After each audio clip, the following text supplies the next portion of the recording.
Salut Moussaillon, alors je vais vous montrer comment simplifier la rétention d'informations. En gros, comment réussir à apprendre par cœur des choses et sans se prendre la tête à le faire. Pour ça, j'utilise un logiciel qui s'appelle Anki, que vous voyez là. Donc c'est comme c'est des fiches, donc des flashcards en anglais. Vous verrez le terme si vous voyez si vous regardez la doc.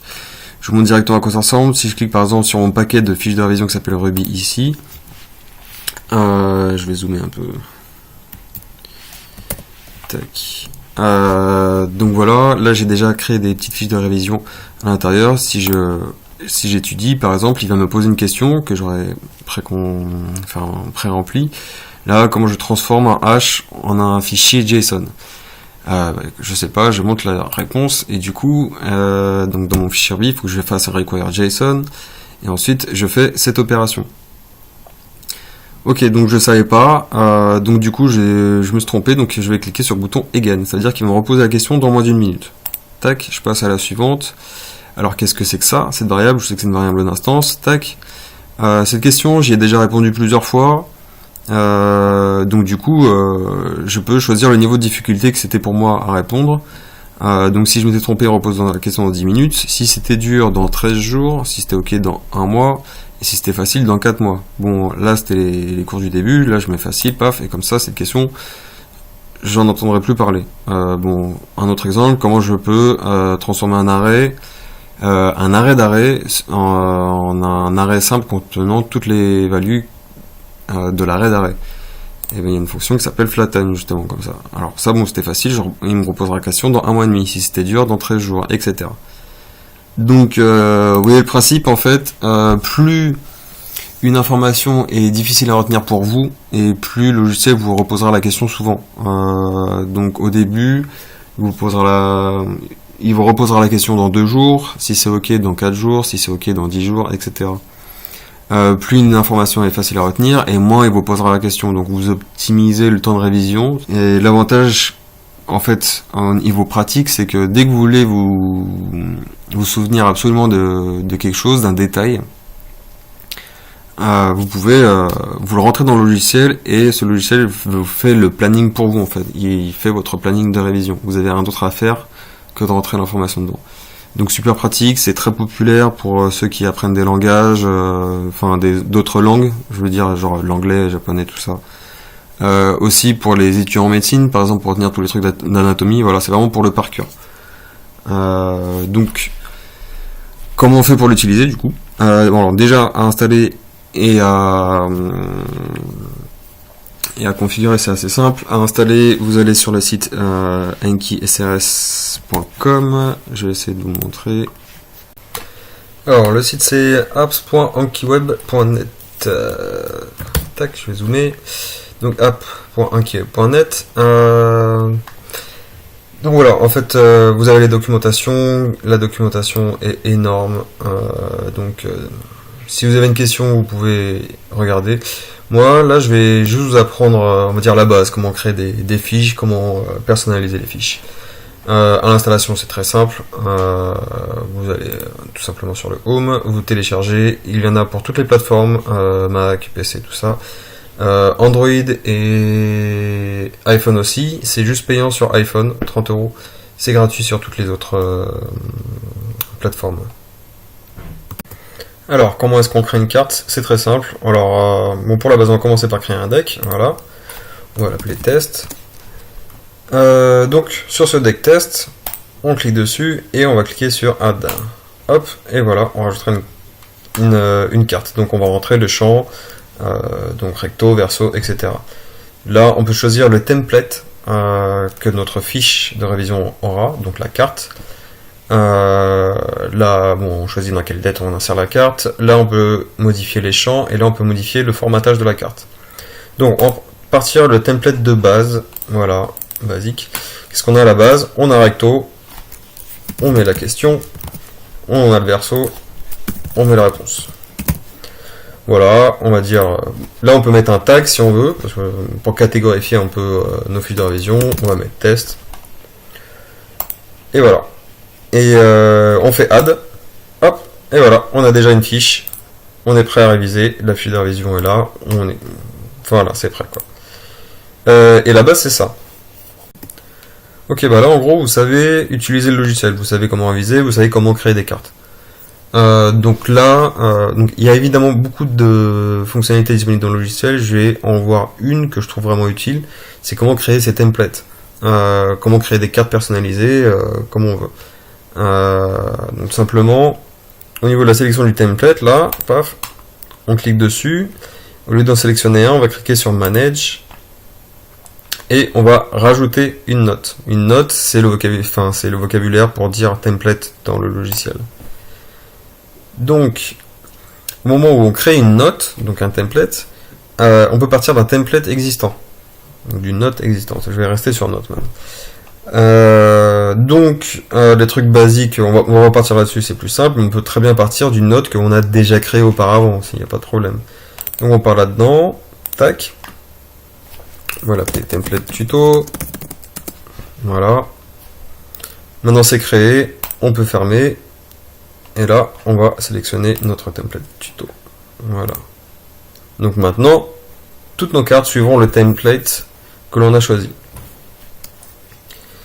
Donc c'est très bien. Maintenant, on peut rajouter des champs. Donc, pour rajouter des champs, on clique sur Field, tout simplement. Et là, admettons, on a une question, une réponse, et on aimerait bien rajouter un champ pour savoir, pour avoir un exemple d'utilisation de cette réponse. Donc, on va cliquer sur Add. On va appeler ce champ exemple. Tac. Voilà, c'est bon. Tac, maintenant on a un troisième champ disponible. Donc, après, comment est-ce qu'on peut décider où s'affiche ce champ? Donc, idéalement, je voudrais afficher le champ d'exemple dans la réponse, pas dans la question, sinon ça va m'aider à trouver la réponse. Donc, pour ça, on va checker le formatage de la carte, donc avec le bouton Cards. Et on se retrouve avec ce menu. Donc ce menu, donc la partie gauche ici, c'est donc ici du HTML, ici du CSS et ici aussi du HTML. Donc là, la partie du haut, c'est la partie recto, la partie du bas, c'est la partie verso. Donc on peut personnaliser du coup, vu que c'est HTML, CSS comme on veut. Donc nous, si on veut rajouter notre champ exemple, on va tout simplement se mettre ici. Donc vous voyez là les trucs en double brackets ici, le double bracket front ça correspond au champ front. Le double bracket back ça correspond au champ back. Et là on va rajouter le champ, donc on va cliquer sur ce bouton là, c'est un petit raccourci, on va rajouter le champ exemple. Et on va le rajouter sur le côté back de la carte. Tac. Et du coup il a codé son HTML direct. Et donc sur la partie droite preview, on voit que ça ressemblera à ça. Donc on aura le recto avec le champ front et le verso ici avec le champ back et le champ exemple. Ok, maintenant vous savez faire des templates personnalisés. Je vais juste m'attarder sur une petite option qui peut être intéressante selon la situation. C'est l'option de carte inversée. Donc c'est-à-dire que quand vous créez une carte, il va vous créer automatiquement l'inverse de cette carte en plus. Donc je vais vous montrer. Donc sur le template, il y a Basic and Reversed Card ou alors Basic Optional Reversed Card. On va prendre l'Optional. Qu'est-ce que ça permet de faire? Admettons, on apprend l'anglais et on veut savoir comment dire étagère en anglais. Et donc en anglais, ce serait shelf. Voilà. Et si on apprend l'anglais, on veut savoir aussi bien traduire du français vers l'anglais que de l'anglais vers le français. Donc idéalement, on se crée une carte avec question qui est étagère et la réponse étant shelf. Et aussi une autre carte avec la question qui serait shelf et l'autre question qui serait étagère. La réponse qui serait étagère, pardon. Et donc du coup, ce template basique avec carte inversée optionnelle, et ben si on met n'importe quoi dans la case add reserve, cette case prendra la valeur boolean true, et donc Enki comprendra qu'il faudra créer une carte supplémentaire qui est l'inverse de celle que vous créez. Donc là, si je crée celle-là, tac, donc là, Enki aura créé deux cartes. Donc si on browse l'intérieur du deck, donc là j'ai filtré, je vais prendre le deck actuel, voilà. Donc on voit que la première carte qu'il a créée, donc le mot étagère, qu'est-ce que ça donne? Et bien ça donnera comme réponse le mot shelf. Voilà, et automatiquement il a créé une deuxième carte où la réponse serait étagère. Et là, on ne le voit pas ici, mais sous le capot, la question ce sera le mot shelf. Donc ça peut être pratique si par exemple, admettons, je vais vous montrer en pratique. Alors un petit exemple pratique pour montrer l'utilité des cartes inversées. Donc là, on a une carte et son inverse, d'accord. Donc c'est apparemment ici exactement la même chose, sauf que sous le capot, la deuxième carte ici sera inversée. Donc la réponse ici sera la question là. Donc, je sais pas si vous vous rappelez de cette ligne de code, ça remonte un peu. Ça permet en fait dans un fichier RB, pas dans Rails, juste RB quelconque, de désigner un dossier et de prendre tout ce qu'il y a dans ce dossier et de l'insérer dans la variable d'environnement path. Ce qui nous permet de require un fichier par son nom et on n'a pas besoin d'aller dans l'arborescence du fichier, c'est-à-dire avec les slash, point, on a juste à faire le nom. Donc là, l'utilité d'une carte comme ça, c'est que par exemple, on met la question comment faire en sorte de require des fichiers facilement. Et ben dans ce cas-là, on met tout en haut cette ligne de code. Donc la question inversée serait cette ligne de code en question, qu'est-ce que c'est? Et donc du coup en réponse, ça permet de require le fichier facilement. Ok, donc maintenant vous connaissez toutes les bases du logiciel, vous savez réviser, créer des cartes, créer des templates et une petite option en plus. Donc quand vous créez vos decks, rien ne vous empêche de les partager avec d'autres personnes. Donc voilà, c'est des fichiers, vous pouvez par exemple dans les options là, donc le deck test là, on peut exporter.